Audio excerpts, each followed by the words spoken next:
Good morning students. आज हम परमाणु एवं अणु के वर्कशीट 12 के बारे में डिस्कस करेंगे।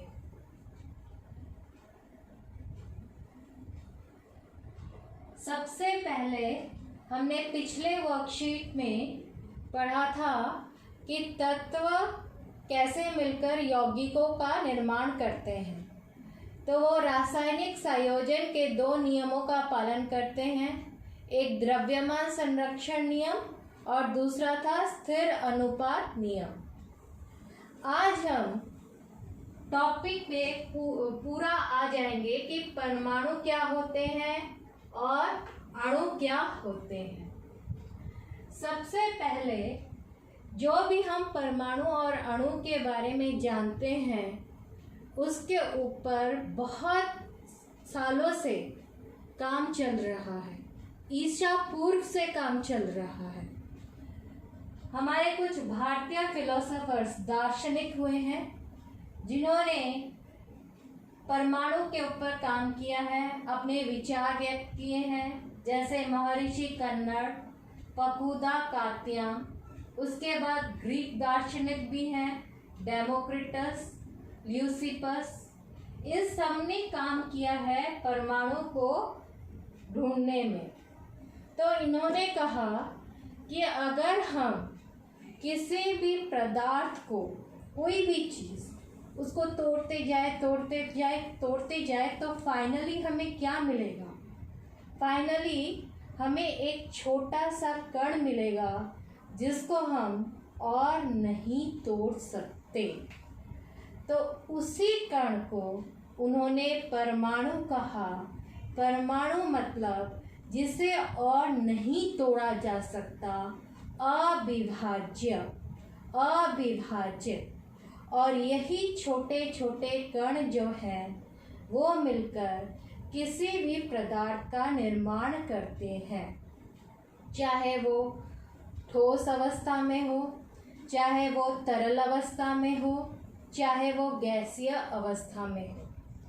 तो ये सारे पदार्थ जो हैं छोटे छोटे कणों से या परमाणु से मिलके बने होते हैं जिन्हें हम और नहीं तोड़ सकते। परमाणु का मतलब होता है अविभाज्य। जैसे आप उदाहरण लीजिए एक इमारत का। इमारत किससे बनी होती है? छोटे छोटे ईंट रख के बनाए जाते हैं। ईंट से कमरे बनते हैं, फिर और कमरों को मिलाकर एक फ्लोर बनता है, फिर सेकंड फ्लोर बनता है। लेकिन पूरा का पूरा इमारत खड़ी किस पे होती है? ईंटों को मिलाकर। यानी कि इमारत की रचनात्मक इकाई क्या है? बिल्डिंग की किसी रचनात्मक इकाई क्या है? ईंट। वैसे ही किसी भी पदार्थ की रचनात्मक इकाई जो होती है वो परमाणु होती है। परमाणु को इन्होंने कहा कि और हम नहीं तोड़ सकते। उसके बाद नेक्स्ट क्वेश्चन आता है कि सभी पदार्थ के परमाणु क्या स्वतंत्र रूप में रह सकते हैं पर्यावरण में? बहुत सारे पदार्थ के कण जो हैं, जैसे मैंने कहा परमाणु आपस में मिलकर पदार्थ का निर्माण करते हैं। लेकिन ऐसे भी पदार्थ हैं जो 2-3 तत्वों के परमाणुओं से मिलकर बने होते हैं। जब एक से ज़्यादा परमाणु एक ही तत्व के या 2-3 अलग अलग तत्वों के आपस में मिलकर एक छोटा सा ग्रुप बना लेते हैं तो उसे हम कहते हैं अणु। और अणु की एक खास बात होती है कि वो स्वतंत्र रूप से पर्यावरण में रह भी सकता है। जैसे मैंने यहाँ पर समझाया है कि एक से अधिक परमाणु, एक परमाणु और उससे ज़्यादा और एक परमाणु अगर मिल जाए तो वो बना लेता है अणु। यानी कि ये परमाणुओं का एक ग्रुप है, झुंड है, जो स्वतंत्र रूप से पर्यावरण में पाया जा सकता है। जैसे ऑक्सीजन, एक हमने ऑक्सीजन का परमाणु लिया, उसे दूसरे ऑक्सीजन के परमाणु के साथ मिला दिया तो हमें 2 ऑक्सीजन परमाणु का एक झुंड मिला, जिसे हम अणु कहते हैं। वैसे आप जल का उदाहरण लीजिए, वाटर। अब वाटर की सबसे छोटे में अगर आप जाओगे तो फाइनली आपको H2O मिलेगा। लेकिन H2O को भी अगर तोड़ा जाए तो उसमें 2 हाइड्रोजन के परमाणु मिलेंगे और 1 ऑक्सीजन का परमाणु मिलेगा और इन तीनों ने मिलकर एक अणु बना लिया है पानी का, H2O। और हमें पानी, अगर हम पानी की बात करें, हाइड्रोजन ऑक्सीजन की नहीं, तो पानी की मूलभूत इकाई क्या होगी? H2O अणु। तो सभी पदार्थों की मूलभूत इकाई जो होती है वो क्या होती है? अणु।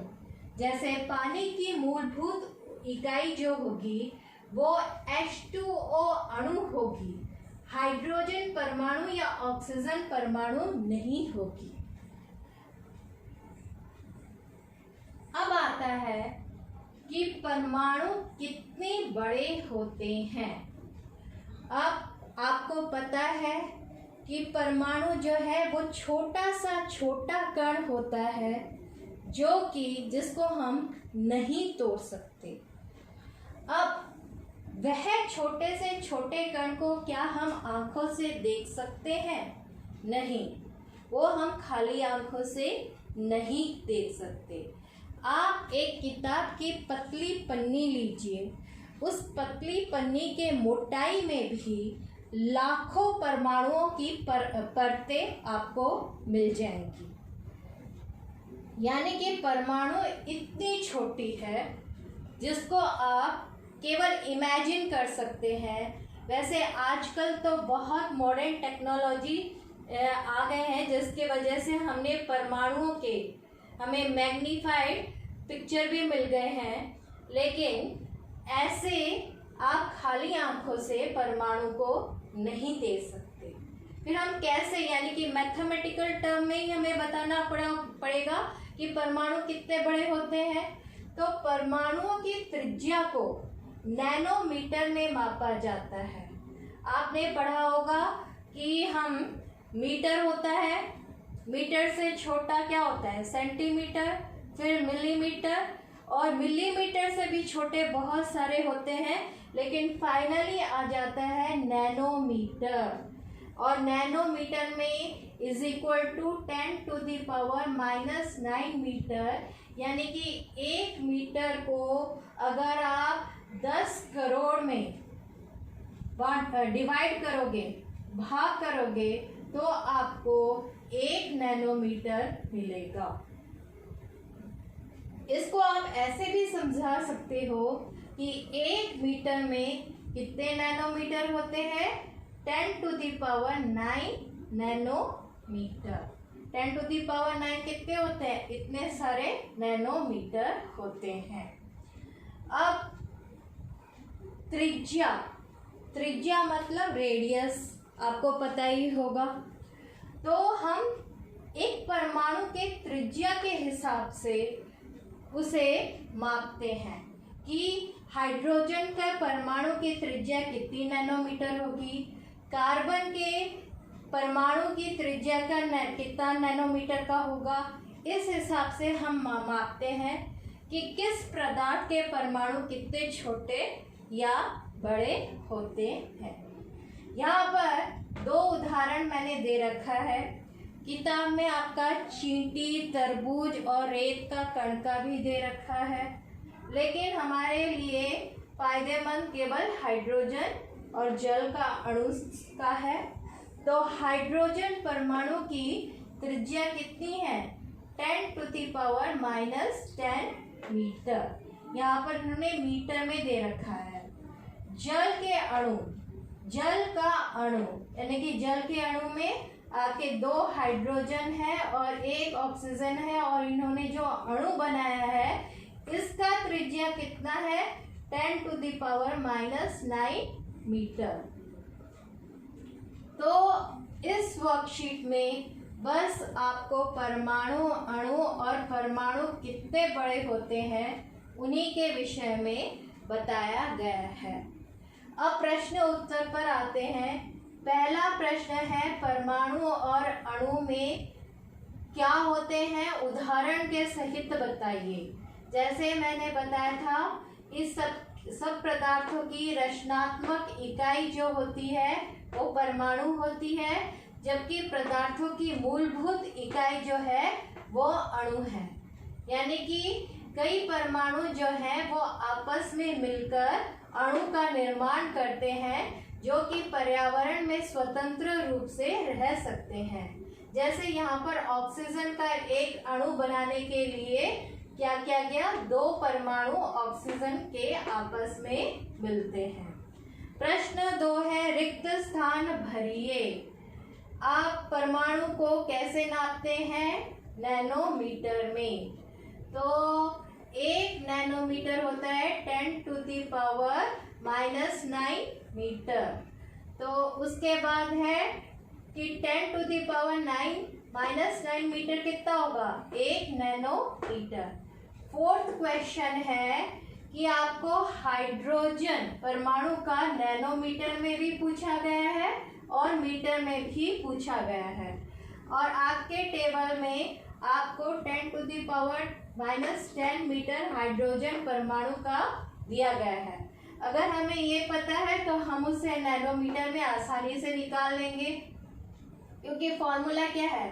1 nanometre is equal to 10⁻⁹ metre. इसको हम ऐसे भी लिख सकते हैं।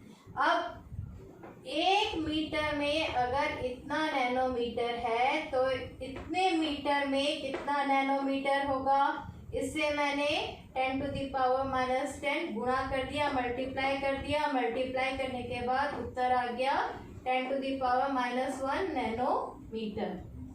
अब प्रश्न 3 है कि 3 परमाणुओं के नाम बताइए। 3 परमाणुओं के नाम, तो आप इसमें बहुत सारे परमाणुओं के नाम लिख सकते हो, क्योंकि सभी पदार्थ परमाणुओं से ही बने होते हैं। लेकिन आपको ये पता होना चाहिए कि पदार्थों के नाम, तत्वों के नाम पता होने चाहिए। उसके बाद तो आप बहुत सारी पूरी एक लंबी सी लिस्ट बना सकते हो। हमें 3 पूछे गए, तो हाइड्रोजन, ऑक्सीजन और कार्बन, ये तीनों सबसे कॉमन है, तो यही लिख लीजिए। तो ये वर्कशीट 12 हाफ का खत्म होता है। फिर नेक्स्ट वर्कशीट में मिलते हैं। Thank you.